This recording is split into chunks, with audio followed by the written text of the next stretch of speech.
right, we're going to take a look at this shape that just lets you just really hit it out of the park anytime there. It's such a great way to be really ripping in your solos and stuff. And it's a great thing because you can use this shape twice. So we're going to look at the first shape that we just heard me playing as an example, but we're going to look at another one at the end, a different way to utilize that, and that is just this 5-note shape.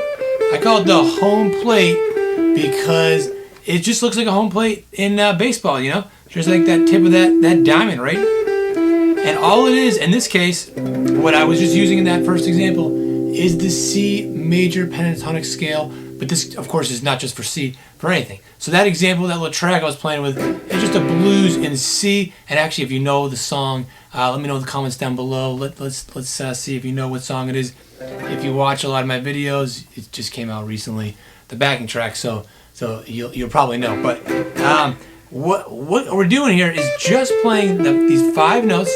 So here's our root note, and it's just a good way to really rip it up, you know. Really work on some bending right here.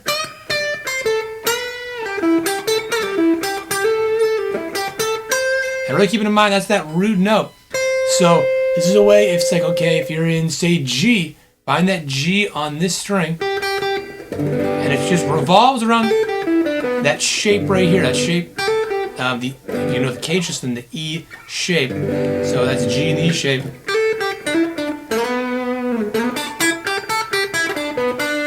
And all you need is that. You know, it's just a way of really focusing in on just 5 notes and just letting it rip, you know. But let's look at the other way we can apply this same exact shape to making it sound like the minor pentatonic. Not sound like it is the minor pentatonic. But let's hear. I think the best way to always learn is just hearing examples, and then even better, trying out examples yourself. But let's listen to me playing it as a minor scale.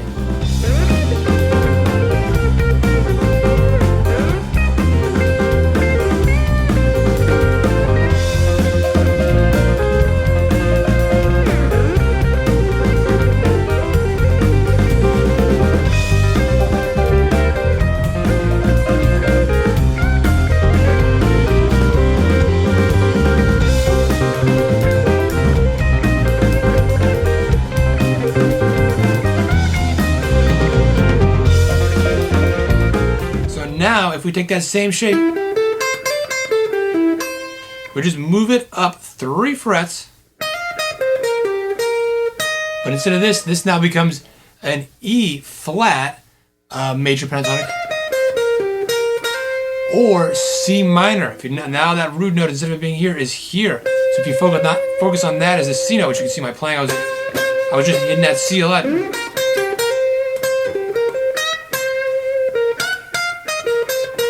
So now the relationship of all those notes is different, but it's the same shape. It just works. That magic 3. Just move it up 3 frets.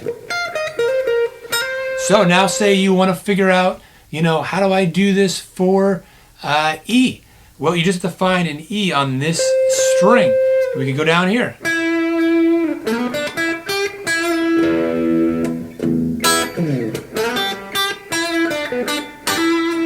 Or you can do it way up here, up an octave. Here's an E.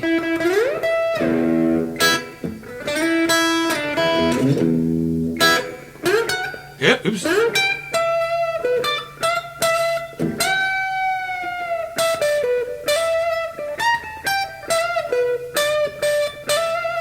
And there you go, that's all it is. So you can do so much with that. I think there's a lot of power too in just being simple and not being bogged down with, I gotta play all over the fretboard and fumbling your way around in areas you don't know that well. Obviously, it is great to explore and, of course, to get to know the fretboard well. It's something that just takes time. If it's something that you're right now like, I'm really trying to get the fretboard down, it just takes time. But this is actually a good way to do that too. You get really familiar with one area and focus on making good music with that area, with what you kind of know, and then expand out from there. So, you know, if this is helpful for you and you want to know more about improvising, I would check out my free course, Improvise in Any Situation. I'll put more info to it in a link in the description down below.